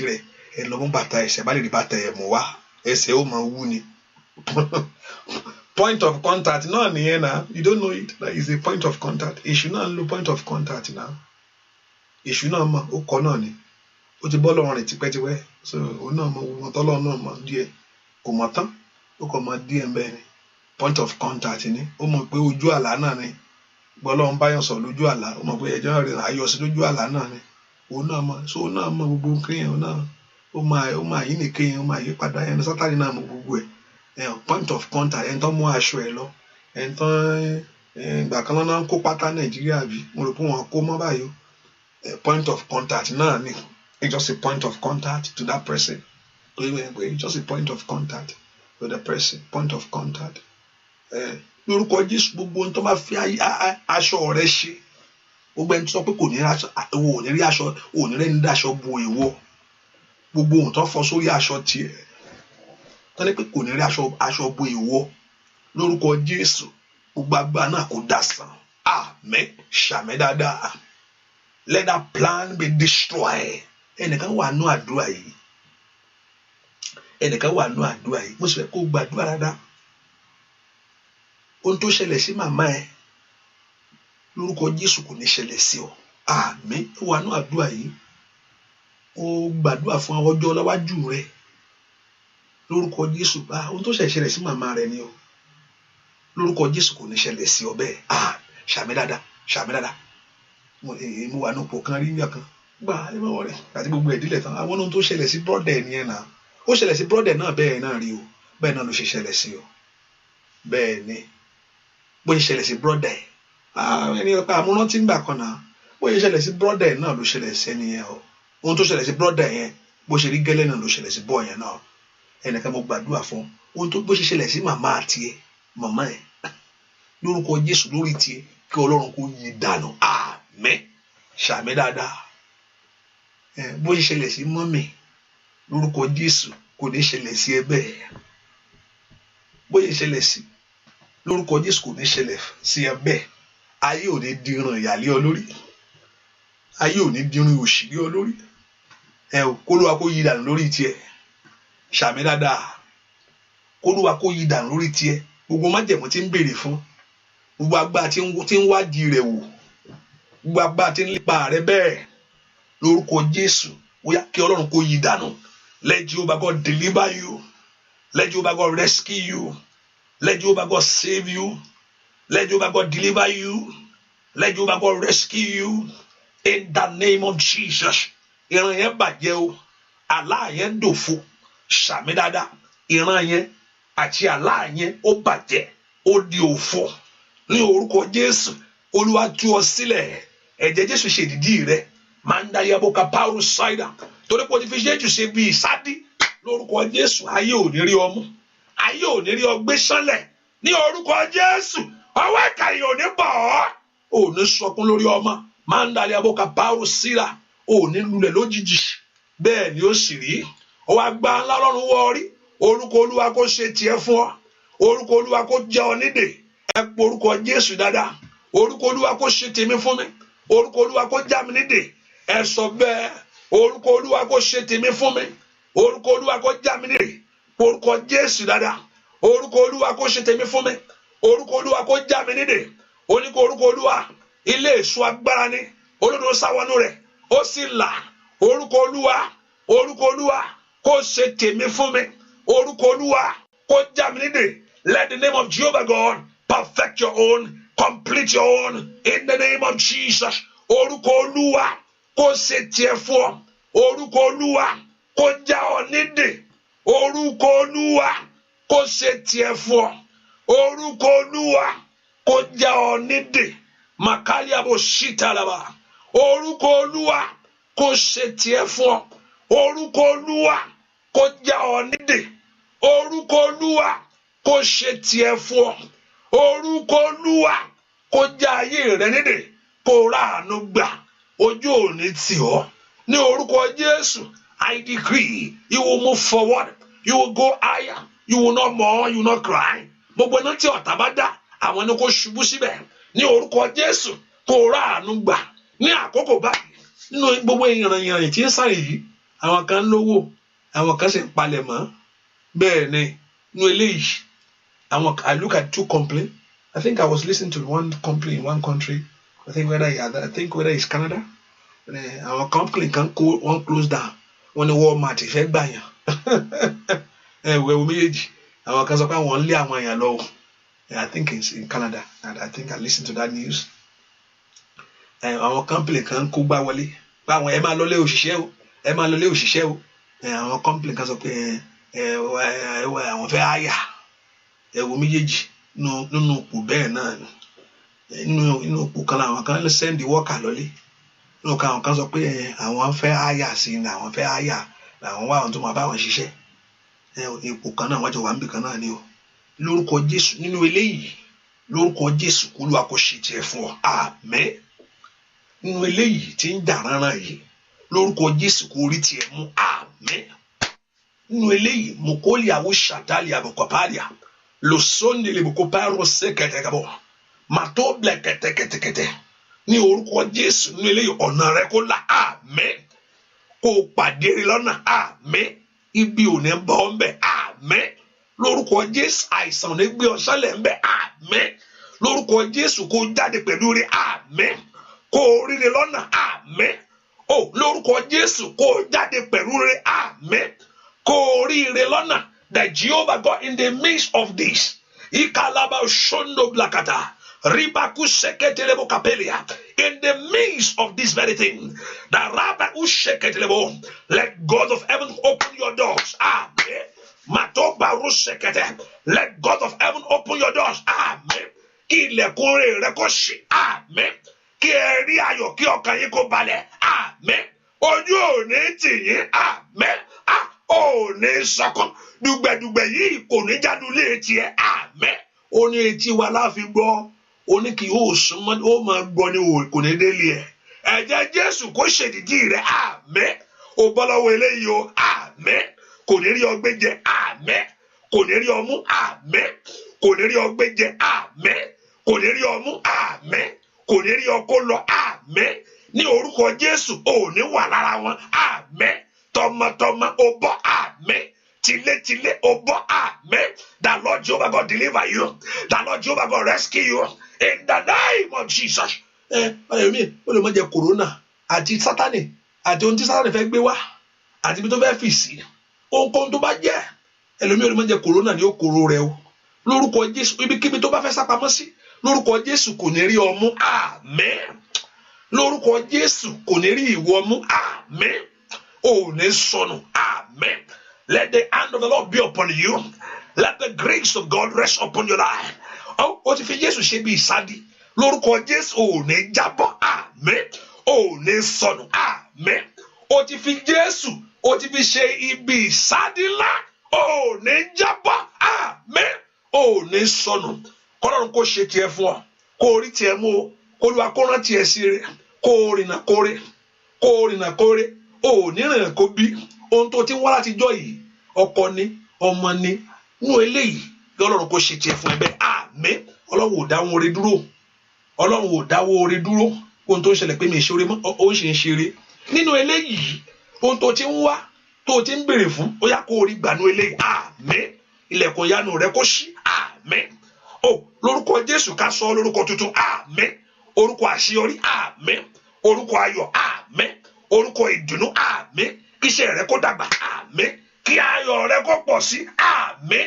Bẹ́ẹ̀ ni ó sì rí láì lórúkọ Jésù Kristi Olúwa wa. Ṣàmì dáadáa àmín, àmín, àmín lórúkọ Jésù. Hallelujah. Truly, I just want to encourage you. This is not my testimony. This is somebody's testimony, just to encourage each one of us. I don't know what you have been praying for. But it's often my pastor, because I was weighing it. I wish the person can say it. But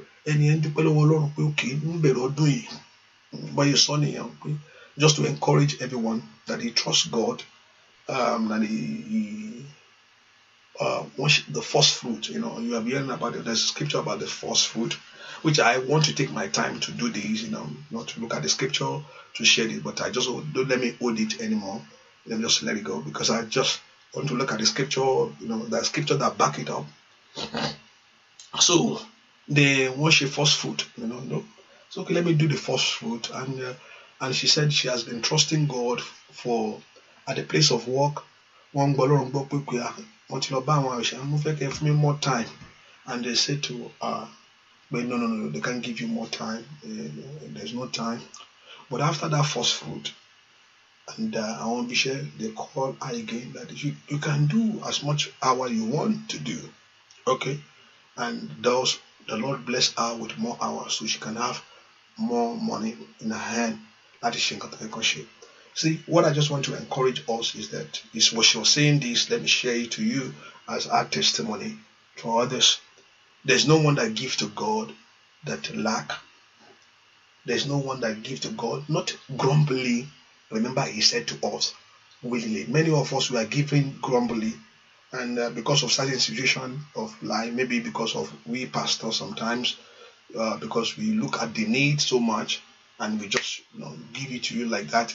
Sometimes we look at the need, which is true. There's a need, and many of us we don't want to do it. And they find a way of getting it from you. Hallelujah. Which you give grumbly, you sow the seed. But when the Holy Spirit ministers to you, give. Just give to the Lord. I've seen several times. Because if I know if God just point in my heart, do this, I myself, I will do it. Hallelujah. Giving is the key. For Lord, blessing to others is the key to miracle. Only a way into the mobile and to walk kòtó mi nínú kòtó ẹ náà ló ti ń béèrè àgbẹ̀ ni ó yẹ kó o gbìn ní ọ̀pọ̀lọpọ̀ ó ní nǹkan kò ṣe gbogbo nǹkan èèyàn ń jẹ múra tí ń múra rẹ̀ kò ṣe gbogbo nǹkan èèyàn ń gbé àánú. Is your seed. You must know the difference between your seed and your harvest. Tó bá ń jẹ seed rẹ kò sí nǹkan tí èèyàn á gbìn o. The scripture in the word of God that support giving. So whatever thing that God minister you to do, just do it, and you see it turn around. Kò sẹ́ni tó fún Ọlọ́run tí Ọlọ́run kò ń dá padà fún. Tàpẹ́ ni adéjọba Ọlọ́run ṣe mú fún ẹ̀wọ̀ fún mi padà. Kò sí ẹni náà lọ́kà. Mi ì rí ẹni tó fún Ọlọ́run tó even eléyìí tán tiẹ̀ fi pá gbà gangan Ọlọ́run á dá padà. Eléyìí tán fi àrùkákáká gbà. Àrùkákáká wà o. Hallelujah. Eléyìí tán fi àrùkáká gbà. Gangan Ọlọ́run á dá padà. Ó láti san gbèsè padà, because kò sẹ́ni tó máa déwájú ẹ̀ before him that no one will be justified. O lè déwájú Ọlọ́run kó justify láíláí. A sọ fún ẹ pé mo dá padà fún ẹ náà. Ó fún mi lówó ẹ mo fún ẹ padà náà. Á dẹ̀ sọ, á dẹ̀ fún ẹ pé ṣé mo dá ilé padà fún ẹ. So kò sí ẹni tó fún Ọlọ́run tí kò kì í rí gbà. Ọlọ́run lèèyàn ń bá ṣòwò. And another thing which is a greater thing, bí sọ fún wa pé ẹ jẹ́ ká tó ìṣúra sí ọ̀run, tó fowó ẹ̀ ra góòdù, kó fẹ́ ra wristwatch tó nẹgbà tó ń dán ṣáṣáṣá. Wristwatch rí ó nà lálálá tó gbé aṣọ sọ́rùn, ilé tó gbé sọ́rùn yẹn lọ́wọ́ kan níjọ́ téèyàn bá lọ wọ́n ra bọ́ ní bọ́ọ̀lẹ̀ aago ọwọ́ ẹ̀dá ẹ̀bọ kò ń bá lọ wọ́n ó gbé ibì kan ní straight. Ó sọ pé ẹ tó ìṣúra yín sí ọ̀run níbi tí kòkòrò àti tó lè bàjẹ́. So in giving, you are not, you invest nothing. Èyàn òṣòwò sí bá àṣà o. Kò sí nǹkan tí ń jẹ́ bá àṣà o níwájú Ọlọ́run. Èyàn ń tó ìṣúra rẹ̀ sí ọ̀run ni, and which is a good thing. Giving to God, giving the things of God is the paramount things, is the good thing to do in life. With a willing heart, okay. You must be a willing heart, not forcefully, not today gbogbo gbale ma sọ̀rọ̀ owó, today grumbling mo wo yẹn sapo. Ma feel o. Ma feel. Once you grumble about anything given to God, wọ́n ṣe máa ń gbó lọ́wọ́ wa ṣá, wọ́n ṣe máa ń bèrè owó ní gbogbo ìgbà, wọ́n ṣe máa ń sọ nípa owó, ọ̀rọ̀ owó ní má fi owó yẹn lẹ̀, mo wo yẹn sapo. Because you have grumbled about it. But not grumbling, you can kùn sí owó Ọlọ́run. Kò ní gbà ọ̀pọ̀lọpọ̀ kó kùn ní. Kí tí mo má dáwọ́ yẹn church náà. Kí tí mo má dáwọ́ yẹn church ọ̀pọ̀lọpọ̀. Ìgbà míì tó bá pè ọrẹ 1,000 year, 2,000 year, 3,000 year. And ìgbà tó yẹ wọ́n pé everybody, oh my God, kí tí mo má jáde. Ìgbà tó ń pè 1,000 yẹn kí tí mo má jáde. Mi ò bá ti dúró nígbà tó pé $20 yẹn ni mi bá jáde náà. 20 o ti grumble no. Hallelujah. Kò sí nǹkan tí ó jáde ńbẹ̀. Willing heart. And also many of us learn to give. Don't let it be something that one. I know, you don't know the needs of the work of God. The work of God also have a need that also every one of us must be a child of God to respond to it. They don't have to push you to that. You must know. Iṣẹ́ Ọlọ́run rè, ilé Ọlọ́run gbọ́dọ̀, ilé Ọlọ́run gbọ́dọ̀ bàjẹ́, ilé Ọlọ́run iṣẹ́ Ọlọ́run gbọ́dọ̀ bàjẹ́. You look at your church, kí n máa ṣe. That's how should be you are ohun tó ìṣúra tiẹ̀ sí ọ̀run tó bá fowó ẹ̀ ra góòdù tó fi ra gbogbo rẹ̀ tó ra go tó dáa bàtà tó nẹgbà ọkọ̀ tó ní bọ̀gìrì ẹnìkan ni ó wà kẹ́yìn ẹ bá ń gbé mọ́tò lọ́wọ́ ẹ bá gbọ́ ọwọ́ ẹjọ́ kìíní wọn ẹ jẹ́ kó ba lọ bẹ́ẹ̀ no irú yẹn lè ògbúdọ̀ bá lọ ẹ fẹ́ gbowó jóná rèé wọn ó bọ ẹrí etí wọn ó bọ ni hallelujah. The Lord Jehovah God will bless you. So that's our testimony. Hallelujah. And I pray with everything that God has ministered for you to do it and do it in a good heart, and the blessing of God will rest upon you. Ọlọ́run mo gbàdúrà sí omi yìí, agbọ́ Ọlọ́run kó wọnú omi lọ, ìyanu kó ṣẹlẹ̀. Ohun tó ti ṣe inú ayé wa lónìí, ohun tó ti ṣe inú ayé wa lónìí ló ṣó. Mo orúkọ ẹ wà family àmọ́ mi dáadáa. Ìdòwú lẹ́ẹ̀kan náà mo rí Kẹ́hìndé, ṣùgbọ́n Kẹ́hìndé yẹn kan mo rí ẹnìkan tó wà Kẹ́hìndé, ṣùgbọ́n táyé ẹ̀ mo ti gbé bẹ́ẹ̀ nítorí pé mo wo orúkọ yẹn ni mo ti ṣùgbọ́n táyé mo rí Kẹ́hìndé ṣùgbọ́n táyé lọ́kàn mi lọ straight. Lórúkọ Jésù ìyanu kó ṣẹlẹ̀, ògo kó farahàn. Ìdòwú mo gbóhùn yẹn, mo gbọ́ dáadáa ni kẹ́ra àánú gbà. Lórúkọ Jésù ìyanu kó ṣẹlẹ̀, agogo ayọ̀ kó dún. Bẹ́ẹ̀ ni ẹ ṣàmì dáadáa, agogo ayọ̀ kó dún, agogo ayọ̀ kó dún. Bẹ́ẹ̀ ni ó sì rí láì lórúkọ Jésù Kristi Olúwa wa. Àmín. Ṣàmì dáadáa, àmín. Ṣàmì dáadáa, lórúkọ Jésù. Hallelujah. Yẹ ká sọ kan pé àdúrà ìtẹ̀síwájú, and also by God's grace, tọ́lọ́ bá fún wa láǹfààní, at least we need to seek the face of God in this season. And I will be coming, maybe I'll try to come more to you. And also tomorrow, they say we not do more than 10 people. So I will live the program tomorrow, but I will come live at the time of. And we usually come live on this episode. I'll be live. I'll probably be in the house of God by then. Let's see. But I will come in live tomorrow, by God's grace, and because we follow the law. We follow the law. Follow Kotoso. Governmental authority. You follow it. God has placed them to the place.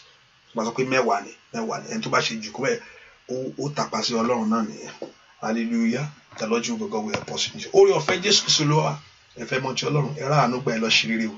Ojú ò ní tì í. Kẹ̀rù ohun tẹ́ ẹ bè lọ́wọ́ Ọlọ́run lónìí kó mo lè yín lọ́wọ́ o. Ohun tẹ́ ẹ sọ kó wá kankan.